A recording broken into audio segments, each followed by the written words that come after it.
요한계시록 11장 1절에서 13절까지입니다.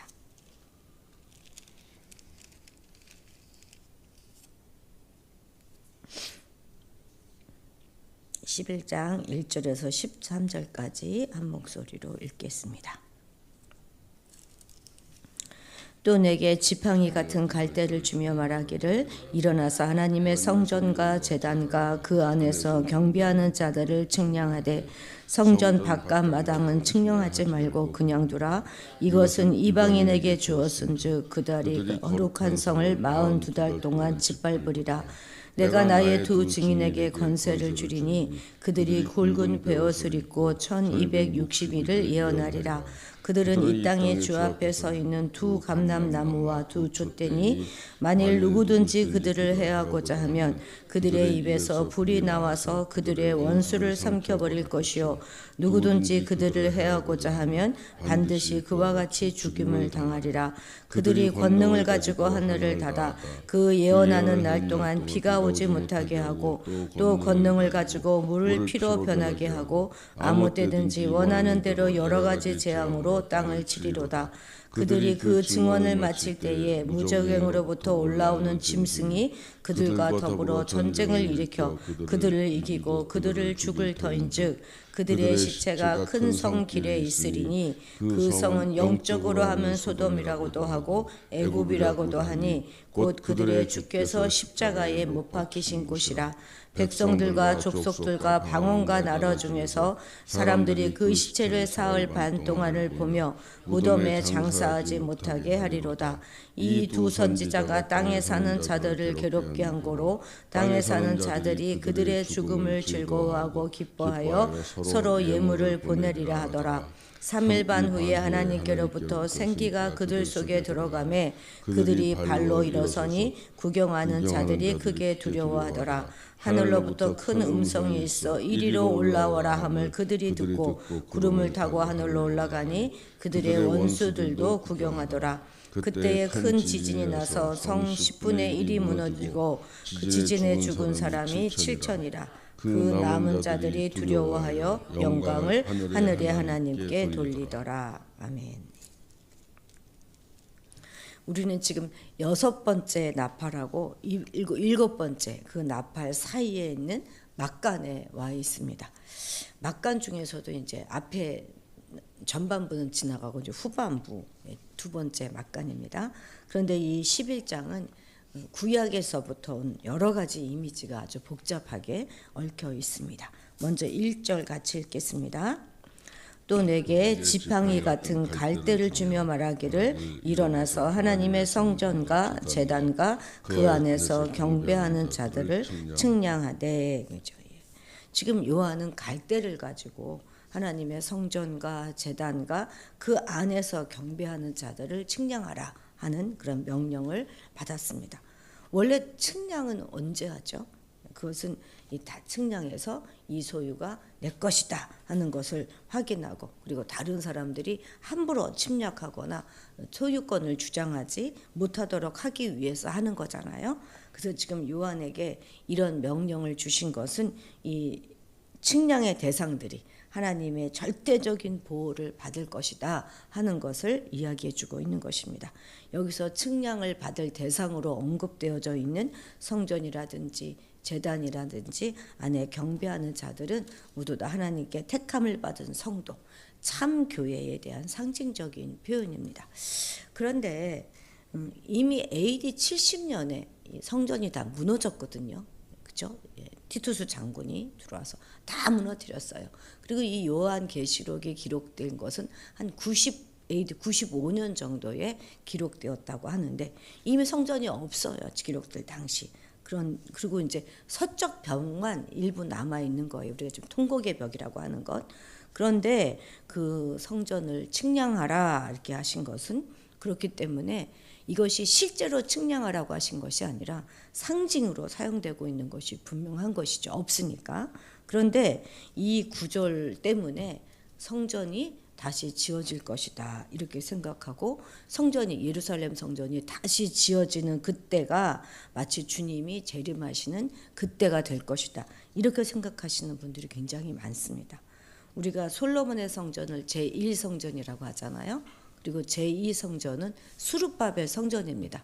그 다음에 이제 수룹바벨 성전을 가지고 이제 헤롯이 다시 아주 화려하게 지었습니다만은 헤롯 성전이 아무리 화려하고 웅장하다 할지라도 헤롯은 이방인이잖아요. 그래서 유대인들은 이것을 성전으로 인정하지 않습니다.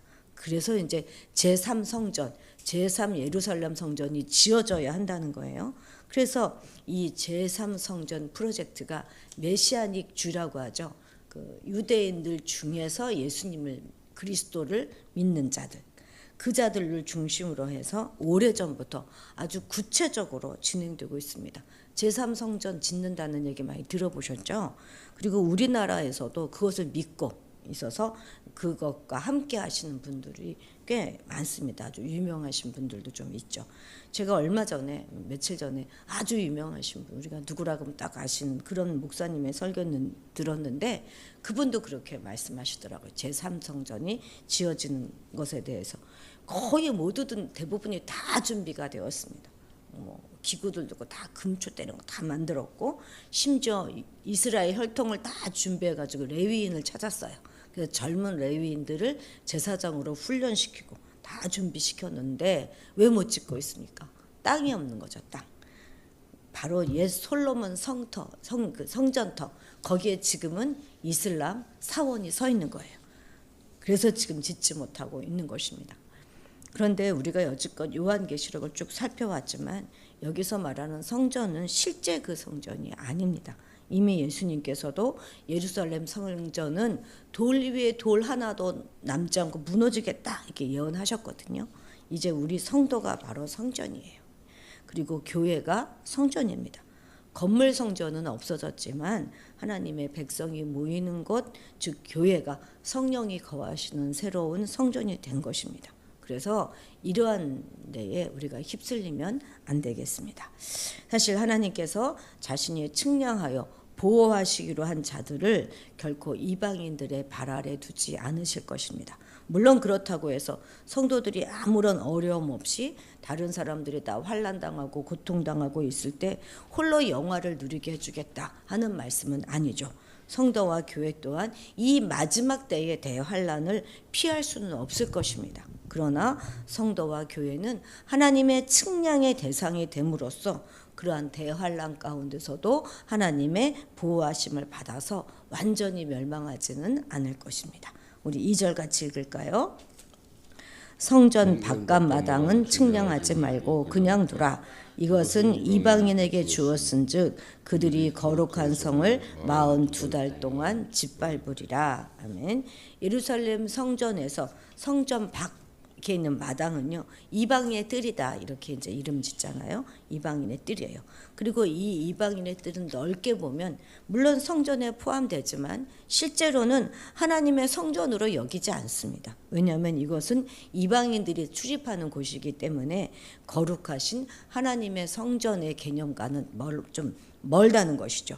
바로 이러한 점에서 지금 성도라는 이름은 가졌지만 거룩한 교회에 속하지 아니하고 세상과 연합하여 연락하는 자들을 하나님께서는 참 성도하고 구별하셔서 마지막 때에 보호하지 않을 것이다 하는 말씀을 확실하게 하고 계시는 것입니다. 그런데 그곳을 얼마 동안 이방인들에게 내어주신다고 하시죠? 42달 동안 짓밟힐 것이다 이렇게 하십니다. 먼저 이 42개월이라고 하는 것은 다니엘서 7장 또 12장 이런 데서 나오는 그런 말인데 42개월 또 1260일 또 3년 반 다 같은 말입니다. 같은 말. 또 하나 더 있죠. 한때, 두때, 반때. 이거는 1년하고 또 2년. 1년에다 2년 더하고 또 반년 더한 거니까 이것 역시 3년 반 같은 말입니다. 이 시기는 하나님의 백성이 환난을 당하는 그런 상징적인 기간이죠. 7년에 딱 절반이 3년 반이잖아요. 그러니까 완전의 절반밖에 되지 않는다. 그런 의미입니다. 이 3년 반이. 분명한 것은 새로운 하나님의 성전, 하나님의 백성이 성전 밖, 즉 세상에서 하나님이 정해 놓으신 기간 동안 환난을 겪으면서 더욱더 순결해지는 거예요. 그래서 나중에 21장과 22장에서 새로운 하나님의 도성이 하늘에서 내려오는 그때에 우리 성도들이 완전해진다 하는 것을 이야기하는 것입니다. 그러니까 이 42개월이라고 하는 숫자는 예수님의 초림과 재림 사이의 모든 기간을 다 이야기하는 것이고, 교회가 세상에서 환난과 어려움을 당하면서 하나님 나라를 이 땅에 오게 하는 그 사역의 기간들을 말씀하시는 것입니다. 고통과 환난을 견뎌내는 그런 시간들을 의미하는 것이죠. 그런데 그 시간은 반드시 끝이 있다는 것입니다. 하나님 나라의 증언자로 산다 하는 것은 생명을 담보하는 아주 위험한 일입니다. 세상의 악을 책망하고 불의와 맞서서 하나님의 정의와 공의를 세우는 일이기 때문에 그렇습니다. 그럼에도 주님은 우리와 같은 약한 자들을 그 나라의 증언자로 부르셨어요. 그런데 겁낼 거 하나 없습니다. 성도는 물론 핍박은 받을지 모르겠으나 하나님의 보호와 구원은 여전히 약속되어져 있습니다. 생명의 불이 꺼질지라도 그 영혼은 반드시 구원하실 것입니다. 목숨을 빼앗는 자보다 영혼을 멸하실 수 있는 분을 우리가 더욱더 두려워해야 하는 것이죠. 자, 3, 4절 읽겠습니다. 내가 나의 두 증인에게 권세를 주리니 그들이 굵은 베옷을 입고 1260일을 예언하리라. 그들은 이 땅의 주 앞에 서 있는 두 감람나무와 두 촛대니. 이제 새로운 단락이 넘어가면서 여기부터는 그 유명한 두 증인 이야기가 나오는 거예요. 여기서 두 증인도 상징이에요. 딱 두 사람의 증인을 이야기하는 것이 아닙니다. 이 두 증인은 상복, 즉 회개할 때 입는 그 베옷을 입고 예언하는데, 이 예언은 바로 말씀 선포하는 것을 의미하는 것이고, 이 두 증인은 교회를 상징하는 거예요. 어떻게 딱 두 사람의 증인이 막 전 세계를 향하여 그렇게 말씀을 선포하고 하겠습니까? 우리 꼭 기억해야 돼요. 이 두 증인이 예언하는 날수가 1260일이에요. 1260일. 그러니까 이것이 바로 앞에서 말했던 그 42달이지 않습니까? 그러니까 악한 자들이 교회를 짓밟는 그 42달 동안 1260일 동안 여전히 두 증인을 보내셔서 예언하게 하시겠다는 말씀인 것입니다. 따라서 이 말씀은 하나님의 말씀을 거부하고 짓밟는 자들에게 하나님은 그들의 패역한 날수에 더함도 덜함도 없는 그 기간 동안 참된 말씀을 주시겠다 하는 것입니다. 그러니까 두 증인인 교회는 최후의 순간이 다가오는 그때에도 하나님의 말씀을 증거하는 일에 최선을 다해야 하는 것입니다. 보십시오. 이 두 증인이 누구입니까? 누구라고 설명되어 있죠. 4절에 보면 주 앞에, 이 땅의 주 앞에 서 있는 두 감람나무와 두 촛대입니다. 촛대는 뭘 상징하죠? 우리 앞에 1장 20절에 나왔잖아요. 촛대가 바로 교회입니다. 그렇죠? 그래서 교회 사이에 다니시는 우리 예수 그리스도의 모습을 보았지 않습니까? 그런데 여기서 왜 하필 교회는 교회인데 두 증인이라고 하는가? 그것은 히브리 사회에서 전통적인 개념상 증거에 필요한 최소의 기본수가 바로 이 2명입니다. 그래서 두 증인 이렇게 말하는 것이죠. 두 감람나무는 스가랴서에서 가져온 이미지인데 한번 우리 읽어볼까요? 4장 12절, 14절 두 군데만 읽겠습니다. 4장 12절 읽겠습니다. 너는 그것을 보라, 보리떡처럼 만들어 먹되 그들의 목전에서 인분 불을 피워 구울지어다. 12절은 14절만 읽으면 되겠네. 시작.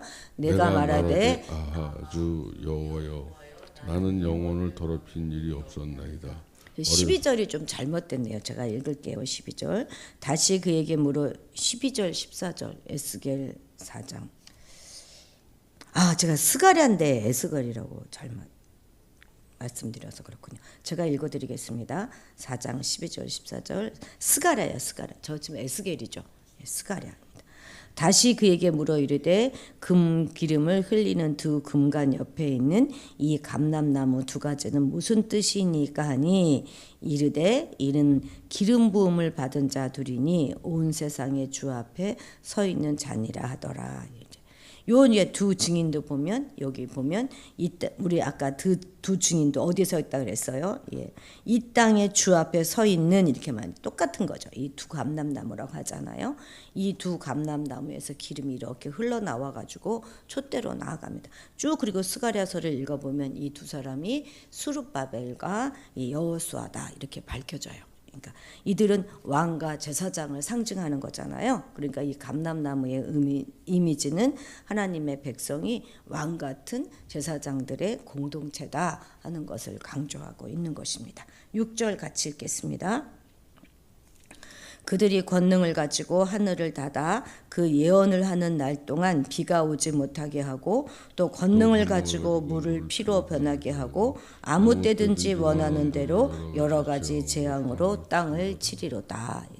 5절부터 쭉 이렇게 해서 이제 두 증인의 사역을 이야기하고 있는데 5절도 그렇지만 6절의 상반절까지는 지금 누구가 떠오르죠? 딱 보면 비가 오지 못하게 하고 그죠? 엘리야죠, 엘리야. 그죠?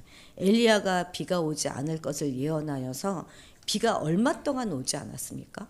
3년 6개월이에요, 바로. 그래서 그 다 고난의 시기들을 상징하는 것입니다. 그리고 뒷부분에 물을 피로 변하고 이 부분은 누구 사역입니까? 모세 아니죠, 모세. 그죠? 즉 교회는 엘리야와 모세 같은 선지자적 사명을 띠고 이 땅에서 사역을 해야 한다는 것입니다. 이들은 둘 다 제국의 악한 통치를 꾸짖고 우상 숭배에 맞서서 예언의 사명을 다했던 이들로 이 모세와 엘리야 이 율법과 선지자를 상징하고 있는 것입니다. 율법과 선지자. 율법과 선지자는 구약 전체를 상징하는 것이거든요. 그래서 여기 이 두 증인의 사역은 구약 전체를 상징하고 율법과 선지자를 상징하고 있는 것이죠.